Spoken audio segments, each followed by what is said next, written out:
Welcome to PageStarter. This is Lisa Ferland, and I'm joined today by Rebecca Thorne, who's amazing.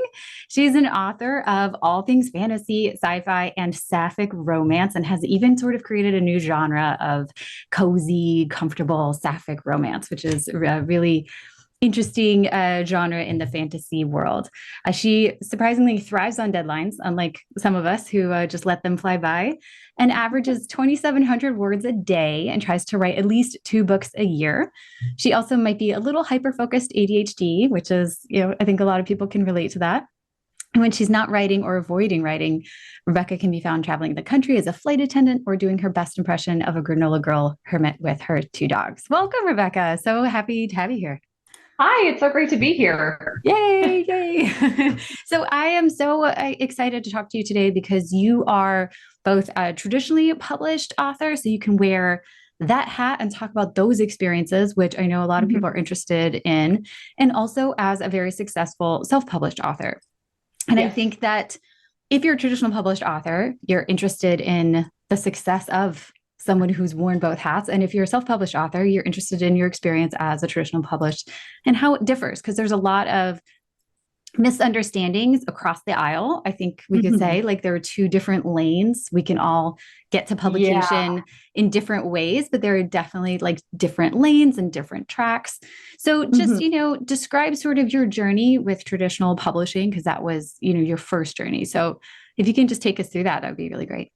Yeah. So, okay. So I'm actually working on becoming a professor of writing and publishing. So I'm actually getting my master's degree in a week, and I will be hoping to move into being a professor at some point in the next decade. We'll see. So my passion has definitely been like the paths of publication. So when you look at publication, it's either traditional or self-publishing, and those are kind of the 2 like lanes that you have seen. And I kind of straddle those lanes as a hybrid author right in the middle. So traditional publishing is defined as deciding to go with a big house publisher. Like those are the ones in New York. They're the ones that get your book into Barnes and Noble. They're the ones that like you have to have a literary agent for. There are big house publishers out in New York.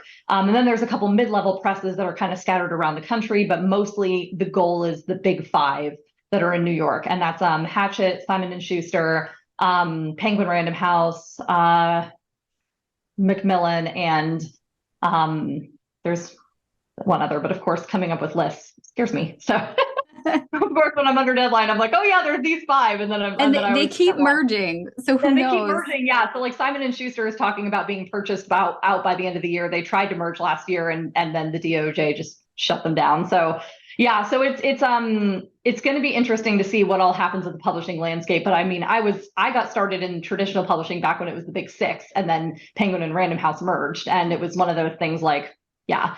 So traditional publishing, you need to have a literary agent for. You typically will write your book first, you will polish the hell out of it, and then you will come up with what's called a query letter, which is basically like a back cover summary of your novel with a couple extra details added in. And then you will go online and you will find literary agents who are interested in your genre, and you will send them that query letter to basically be like, hey, look, here's my book. Don't you want to read it? And if they're interested, they'll say, yeah, I actually do. And then you send them the whole book. And then if they love your book, then they will offer you representation. And once you have representation, you are then able to go on submission. That's what it's called, on submission, which is where they take the book that they offered you representation for and they try to sell it to those big house publishers in New York.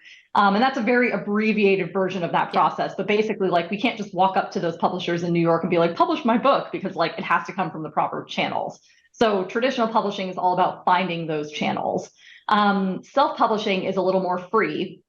So you're doing it yourself. They have different distribution lines for self-published authors, and that includes Amazon, Ingram Spark, Draft to Digital. Yeah, Draft to Digital, and Barnes and Noble and Kobo and all of those places, right? So like you upload your book on their website, and you get the cover art together, and you get the interior formatting done, and you decide what genre it's going to be classified as, and then you upload it to these websites, and they make it available for anybody to buy, but they're not like physically printed.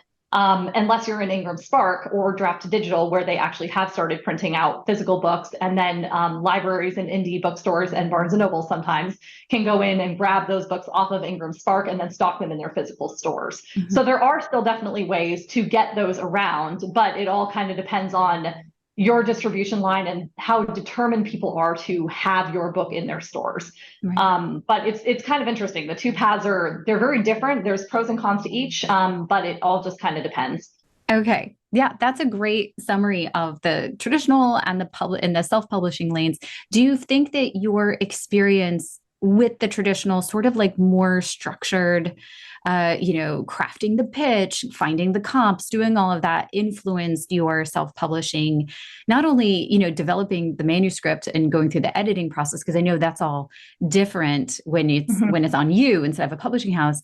But, in terms of preparing you for your self-published work. Hands down. Yeah, hands down. And it's funny because I see people now who don't realize that I spent 8 years in traditional publishing before this point. And they're looking at my success as a self-published author and they're like, she's a unicorn. Look at how many books she sold. I've sold 15,000 copies so far of the book that I have published. And people are just looking at that and they're going, oh, she's such a unicorn. No one can replicate her success because it's so rare. But what they don't realize is that the reason that happened is because I have spent 8 years watching markets and learning about traditional publishing and where books are placed in Barnes and Noble. Yeah. So when you talk about, figuring out where your book is going to end up going, you want to look for your audience first. And that could be anything from age ranges like, oh, I'm targeting women between the ages of 25 and 45. Or it could be, location based. So like, I will really hit the liberal areas. They're going to love this book, but like the conservative areas may not, right. Or it could be any combination of that, so there's a lot of different, like if you were writing an LGBT novel, like obviously the LGBT community is going to be way more interested in that than any kind of hetero community would be. Right. So identifying that audience was something that I had to learn very early on, because if you're on submission with a literary agent and your book is out to these publishers, the odds of you getting picked up are still incredibly slim. And that's after you spent years trying to get a literary agent. Like most books still die on submission because a publisher just can't afford to buy all of them. Right. So you really have to be able, like the successful ones are the ones that identify a niche in the market and they fill it. So they're able to say, my book is like this book and this book, but it's different in this way. And that gives publishers the reassurance that it will be able to sell like this book and this book did, but it will be fresh for readers in this way. Right. So having that comparison between audiences is kind of essential. Mm-hmm. And it's something that I don't see a lot of indie authors doing early. Right. Like I think a lot of people, when they go indie, no one is going to tell you no. And in traditional, everybody tells you no all the time. So like you have to learn quickly in traditional what sells and what doesn't, because otherwise an agent will never give you the time of day. But in indie, there's no requirement to do that. So people will publish whatever they want, but then they get really depressed when it doesn't sell. And I'm kind of like, you have to look at the market. You have to look at what is selling, what will sell. And a great way to find out what's selling in your genre is by going onto Amazon and looking at the top 100 books. Like just start scrolling through the ones that are already bestsellers and seeing when they got published, how recently was it, and how big are those authors now. So if you can find another debut author that maybe published 6 months or a year ago in your genre, see what they have done and then piggyback on that, because like nobody is a unicorn straight off the bat. Like there's always work that goes in the background of that. So I think you're so right. I think so many self-published authors don't do the market research. It's almost seen as like a threat, and like, oh, I wouldn't want to compare my book to that book because now I'm marketing that book. And it's like, no, you were telling the readers who already love that book, they're going to love your book too. Like it's that social proof. It's like, okay, these books are, my book is a combination of all three, and it's unique and it's different.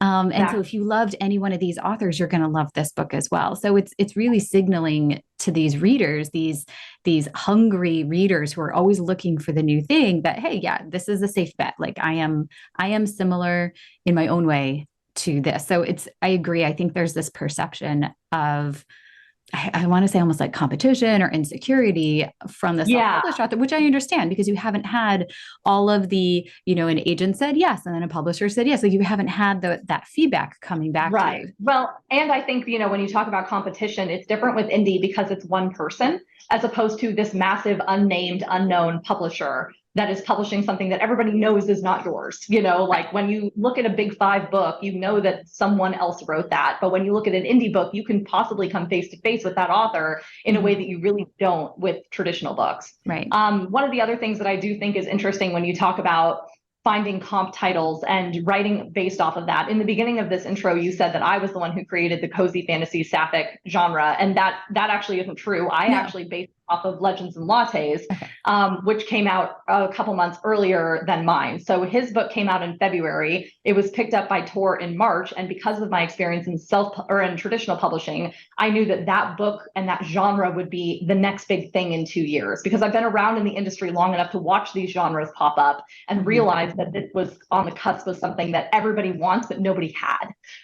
So I was able to write a book over the summer that was very similar to Legends and Lattes, and the entire time I'm keeping up a conversation with Travis Baldry, because I just emailed him and was like, hey, like, I'm thinking about writing a cozy fantasy. And he was like, great, do it. So he sent me a signed book, and like he got, he referred me to an article that he wrote called Self-Publishing A to Z. And it's available on Medium. And it has like a very like step-by-step process of exactly how he self-published his book. And I copied it almost identically. And then I put my book out in September. And because it was so quick after that, and it was 1 month before his re-release, or 2 months before his re-release. So he was re-released with Legends and Lattes in November with the big five.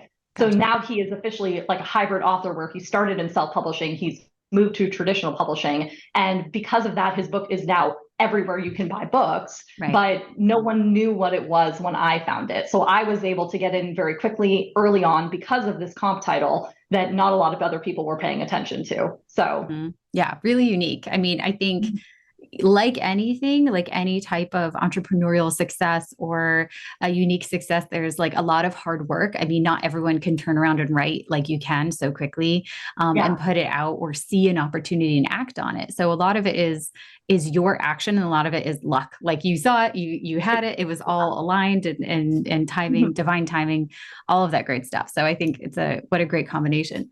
Now, and it's interesting because, in following everyone listening to us should go follow Rebecca on TikTok first off, and me, I'll link to everything in the show notes. But, you share so much great information there. And in one of your videos, you shared that like you were really struggling with marketing your traditionally published middle grade fantasy, but you have no problems at all marketing You Can't Spell Treason Without T, which was your first self-published book. And so I wonder, why do you think that is? Is that because you feel like you can see the sales numbers on Amazon, so you know exactly what's working? Is it because TikTok is more of a thing and you can connect more with your readers now? Like, why do you think that is? That's a great question. I think if I had to say one thing that has contributed to my success is that I stopped giving a fuck. I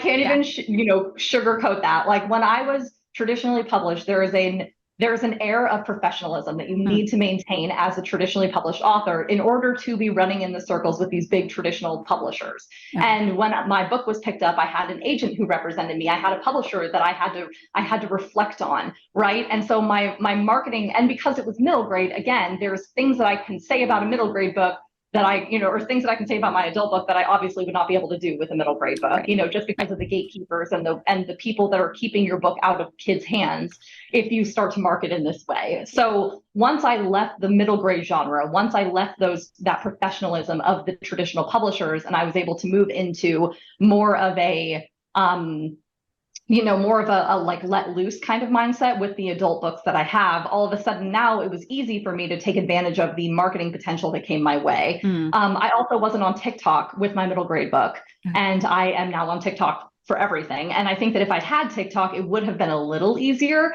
to market my book, but I still think it would have been not as easy as the adult books, because middle grade is just harder to market in general, because you're trying to market for kids, but you really need to be marketing for the adults that buy the books for those kids. So it's a very tricky, like marketing middle grade is really hard. Marketing adult, you're just trying to convince one person to buy it, not, 3 or 5. Right. So, yeah, that's very true. Yeah, so I think that all of that kind of plays in. Like with my marketing strategy for Treason and Tea, like there was one period where I got a couple reviews that were 1 star that, they were 1 star, not because the book was bad, but because it had lesbians, quote unquote, had lesbians. Didn't know it had lesbians, not my cup of tea, 1 star, right? And I was kind of like, and after it happened like 3 times, I was like, oh my God, this is actually like homophobic. Like if the book is bad, that's one thing, but like don't just say no because there's lesbians in it. So I was able to capitalize on that and really just dive into the idea of like it has lesbians. And now that's in every aspect of my branding because people didn't know. Because what I realized is like the people who don't want to read my book will turn away because they see the it has lesbians banner. The people who do want to read my book but don't know it yet didn't know it had lesbians to begin with. So they're now seeing that banner and they're saying, holy shit, I had no idea this was sapphic. And then they buy it immediately. So I'm actually doing 2 things with that marketing campaign where it's like I'm pushing away the people who are not my target audience. Yes. And I'm grabbing the people who didn't know they were my target audience.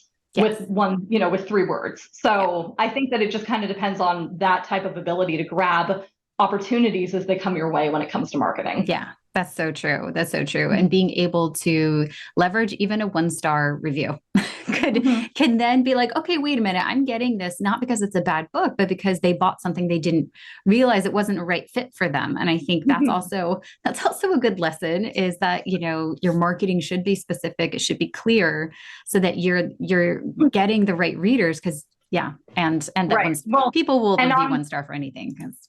Well, and on the topic of 1 star reviews, like I'll caution authors to say that it's actually very tricky to leverage that appropriately because it can come off as complaining that you got 1 star reviews. If the 1 star review has any kind of merit, you can't say that. Like I was even scared to go on TikTok and post that about the lesbians, but then luckily TikTok is very anti-homophobe. So like they were able to go in and be like, no, that's not cool, but there's a definite like clear division between your readers and their safe spaces and the writer and their safe spaces. Yes. And the reviews end up being a safe space for readers to be able to review what they thought without the author getting involved. Yes. So if you're an author, do not go into your reviews and start replying to things. It's very bad etiquette and it just looks trashy, honestly. Yeah. So like keep that separate. But if you do see an opportunity like that, even if it's not within the review space, you can still leverage it for marketing if you're careful about it. Yeah. Just cautious. Yeah, absolutely. I'm glad you brought that up because especially in the TikTok space and in the author space, there are some problematic authors who do cross that boundary. And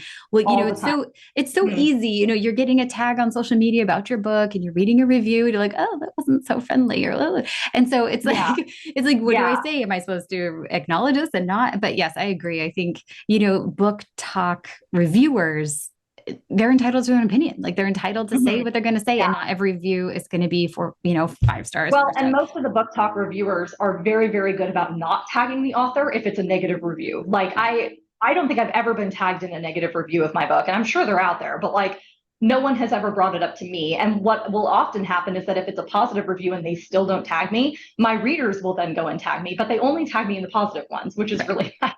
That's so nice. Like it's definitely like you have to know when to step back as an author and accept that is not your space to be in. And I think that's a very useful skill that not a lot of authors have developed.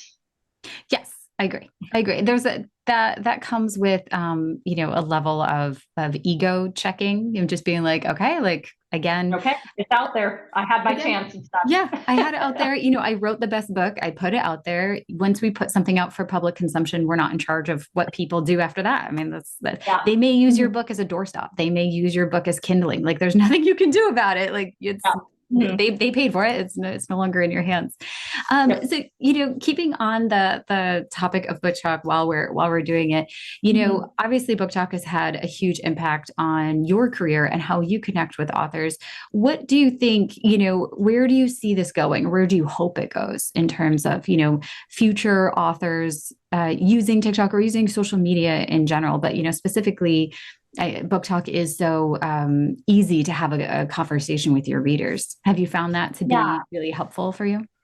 So I'll backtrack and say that I'm getting my master's right now in writing and publishing at Emerson College. And one of the classes that I took was a marketing class that was taught by the acquiring director of Disney's press. And so now he's like the head honcho who decides what books Disney publishes, basically. And he came into this classroom and he basically told us that publishers don't know what to do with BookTok. I mean, like, he's walking the walk, and he came into this classroom and was just like, we don't know what to do with this platform. So he told us on, like, it was like the third class, like the third day. And he was just like, everybody needs to get on TikTok, every single one of you. And we were all just like, but we don't want to be on TikTok. And he's like, it doesn't matter, because if you want to be successful, TikTok is how you're going to turn publisher heads, because we don't understand it. And so, and that was a year ago. I mean, that was February 2022, but that's when I got on it. And can verify everything that has happened since then has happened because of TikTok. Like, I've been on Twitter for 8 years and I hate it. And I like actually can't, like, I worked for 5 years in the traditional publishing space. I got 2,000 followers in 5 years. And that was me working every day trying to get followers on Twitter. You know, I could barely make a dent. And then all of a sudden I get on TikTok, and it's like the golden age of YouTube, but new, you know, like if you're there and you're pushing videos and you have good content and you have a clear video of yourself, like good lighting, you know, decent background, you can go places on that app, as long as you're paying attention to the way that those videos are structured, I guess. Yeah. So there's a lot of different kinds of videos that you can do, but getting yourself on there and making a presence for yourself is, I think, the best way at this point in 2023 to sell books, because it just is, and it's different per genre. Like romance, I know, has a lot of success with Facebook ads. So like there's a lot of romance authors I know who find better success on Facebook than they do here. But my readers are not on Facebook, because we're all typically younger, LGBT, and Facebook has been taken over by the boomers. So like we don't feel safe there, you know, in the way that like we do on TikTok. So it's definitely about finding where your audience is and hitting that space. But if that space is TikTok even a little bit, get on it, because like it's shockingly good. Yeah. So do you do any paid marketing for your books, or are you doing all organic? I do no paid marketing. Wow. I paid for one TikTok ad in September, just to see what would happen. And after I stopped paying for it, TikTok suppressed my account for 4 weeks.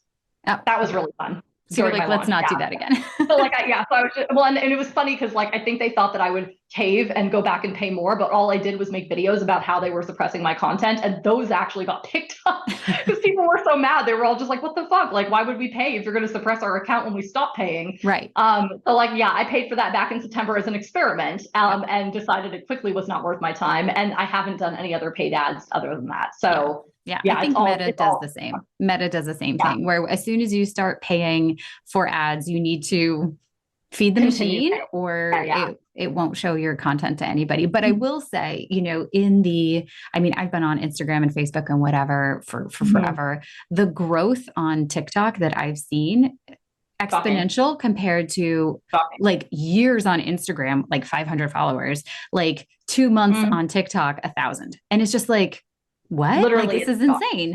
It's insane. So I agree. I think the youth of the platform, now the platform will change over time, just like all platforms do. So you have to. This is definitely the golden age of TikTok right now. And I'll be interested to see how it grows with legislation that's happening, with the way that TikTok is deciding to present things.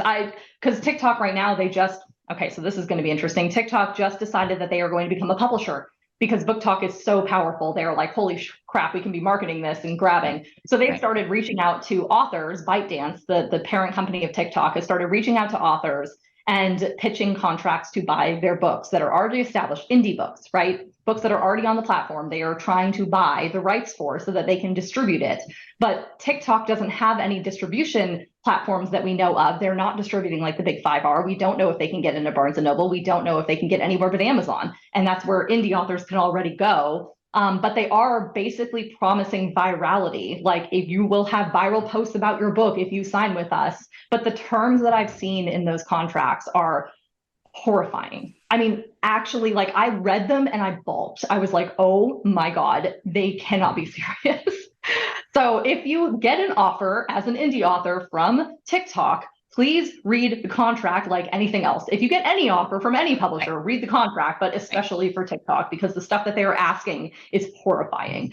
And I hope that they change the terms. They might still be adjusting the terms. They might have started out the gate hoping that they could get all of this and then realizing that no author is going to play ball. But don't be swept up by virality if you are hoping to keep your rights for the next decade, because I mean, just like the stuff that they asked for, the exclusivity clauses, for the rights of first refusal were not good. I really don't even like Amazon's Kindle Unlimited exclusivity clause. I think it's so stupid. Everybody hates Kindle Unlimited. Everyone hates this. It's like, why it's there.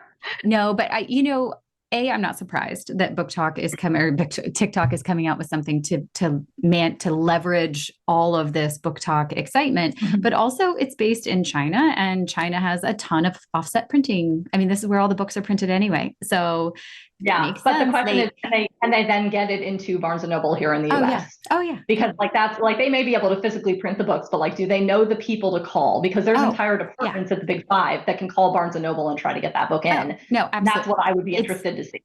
It's not, that's not even a question. That's not even a question. When you're the biggest source of printed materials and you have shipping lanes dedicated for books, getting books into these ports in the US. Yeah,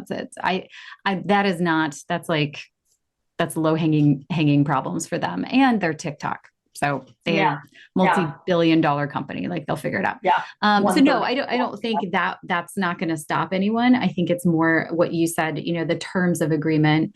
Do authors want to hitch their wagon to TikTok?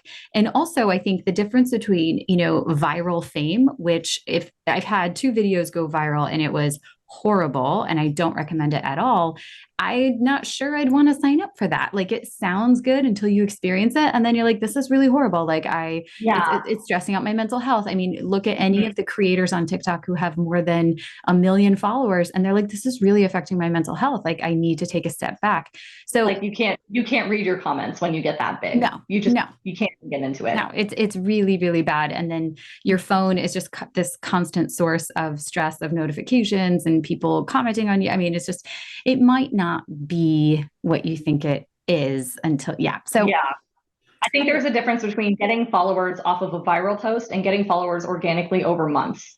Right. So I'm at a point right now where I'm growing about 1,000 followers every 15 days, every 10 days maybe. And those followers care about my books. They are interested in what I have to say. They are engaging in a positive way. But there are still times where I'll get a post that goes a little too viral, 40,000, 50,000 hits. And all of a sudden I'm getting these comments from people that I know are not my audience. And I have to go in and delete them because I'm just we're not going to have that negativity in my comment section. You came onto my platform, not the other way around. Right. So and it's a whole thing. So again, I agree. I think having a slow, manageable, authentic audience build is always preferable to a really fast growth. So many people get obsessed with fast growth, fast results. They want it done. Having that following. Yeah. And then it just leads to burnout. Well, and for reference for any of your listeners, when I published my book, Treason and Tea, in September of 2022, I had about 2,300 followers. So, I mean, now I've got almost 20,000, but 2,300 followers. Nobody knew who I was. Nobody knew what I was writing. They weren't and the followers that I had because I was creating a community. It wasn't because I was looking for followers. It's because I was talking to people and asking questions and doing interviews and finding out who these people were in this space so that I could then become one of those people in that space. And that's how you make a successful social media platform, especially on TikTok. It's all about the community, respond to every comment, go in and find people who are doing what you're doing or what you want to do and follow them and pay attention to how they do videos and pay attention to how they're engaging with their audience and then mimic it and start showing up in those comment sections so people start to recognize your name. Such great advice. You have to be an active member of your community to grow your own community. I mean, that's how it works. So, and I love TikTok as an app. I think it's very fun and addictive and exciting. So it's also nice that your audience is on this platform that you enjoy being on. I'm it truly is not a problem for me at all to log in. What I will say is I see a lot of new people coming into TikTok and expecting it's going to take them hours because other platforms do. I make my videos in 10 minutes. And if they take longer, it's too complicated. And I try to come up with a new idea.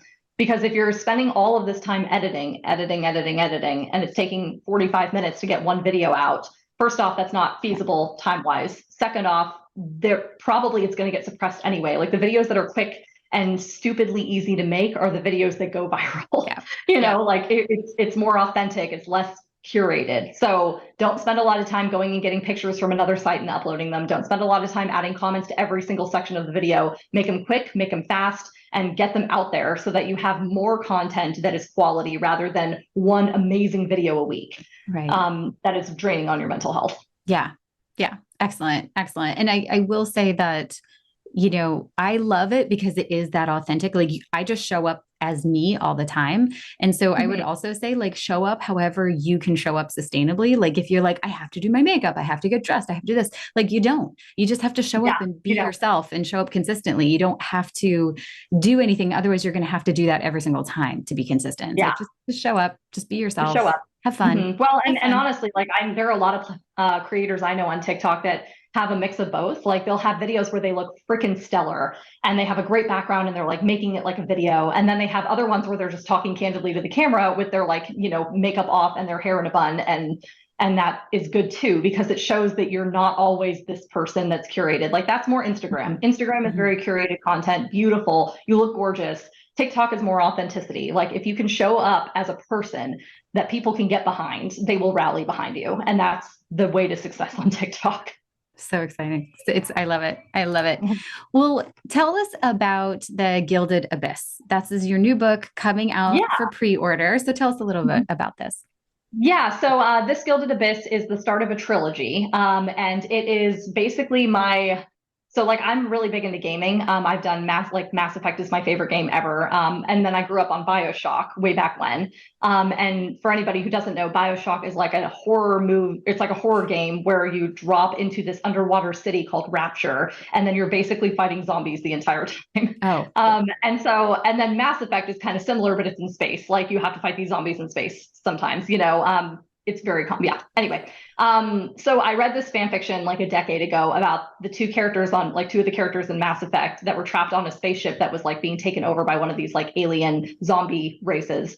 And it was so good. And I like loved it because it was so intense. Like they were trapped on this ship. They couldn't get out. They were like fighting for their lives every time they turned a corridor. They were like, you know, finding these quiet moments together inside like the hallway and stuff like, and it was just so good. And I've had that in my mind as something I wanted to do for a long time. So when I was writing this Gilded Abyss, I was like, okay, well, space and sci-fi is a tough sell, but fantasy sells really well. So how can I make a fantasy setting, but still have that like we're trapped on a ship kind of thing? So I put a submarine down under the ocean. I made it a bioluminescent ocean so that they have like views out the window, that they can like see all of these cool things, like these cool like glowing animals, you know, swimming by and stuff. And then I instituted a disease that is making everybody lose their minds in a very violent way. And so it's these two characters basically fighting for their lives, trapped on this ship, trying to figure out why this disease is spreading and how to stop it. And then basically just getting in over their heads about that. So yeah, it's going to be great for anybody who loved BioShock, anybody who loved Mass Effect, anybody who loved the TV show Arcane. It's got the characters in this book I basically based off of Caitlin and Vi. They're different now, but like that was my original template. I wanted that type of romance, like this like kind of grungy soldier character with like this really hoity-toity, you know, higher up princess. So that sounds great. So yeah, that's the book. It's coming out in June 6th. I am doing art copies now, but they'll probably be closed by the time this podcast gets anywhere. Yeah. So no, it's going up tomorrow. So no, it's okay. Well, then if you're really fast, you might be able to get in and apply for an ARC, but otherwise they will be closing on the 5th. So okay. I'll add the link so that people can grab it. As an epidemiologist, I'm super excited in how you have this disease. And as we all know, I mean, submarines are enclosed spaces. They are just wildfire for communicable diseases. So everything. Yeah. Well, and it was interesting because I definitely was playing a lot into like, you know, like assessing how panic can spread in a community if there's nowhere to go, and how, you know, like quarantines kind of hit and things like that, and whether or not they're effective, and the way with this specific disease, like it's not meant to be a statement at large. It was just more of an exploration of like, how would this type, like if the zombie apocalypse happened, how would this type of thing pan out? And I admit I was definitely inspired by the TV show The Last of Us, which I also played the video game of years ago. Yes. So yeah, it's just good. If you like video games, you're going to love this. Love it. Sign me up. This is great. Well, I don't have any more questions. So if there's anything else you want to say or mention or talk about before we end. So I think if I'm going to offer any kind of advice to authors that are listening to this, there's a lot of question between traditional publishing and self-publishing, and what's the best path to take for you? And that's a question I get all the time. Like, should I go traditional? Should I go self? And my answer to this now, after all of the experience I've had, is that you don't have to choose. Like, you don't have to, there's this misconception that once you get into the lane, you can't swap over to another lane. And that's just not the case. Like, if you're writing multiple books and you want to self-publish one, and then you want to traditionally publish the next one, you can. There's nobody that will tell you no. They may not want to know your sales numbers in the traditional side if you didn't sell well in the indie side, but you can still experiment with both and decide what is best for you. So don't be blocked into one. If you want to get the experience of both, do it. If you want more freedom with your book and you want to get it out there in a way that appeals to you with your cover, your interior design, your plot, do self-publishing. But if you want more of the distribution, more of the clout, I guess, traditional is where it's at, but hybrid is a very valid option. So keep that in mind. Great advice. Love it. Love it. All right. Thank you so much, Rebecca Thorne. This was really great. What a wonderful conversation.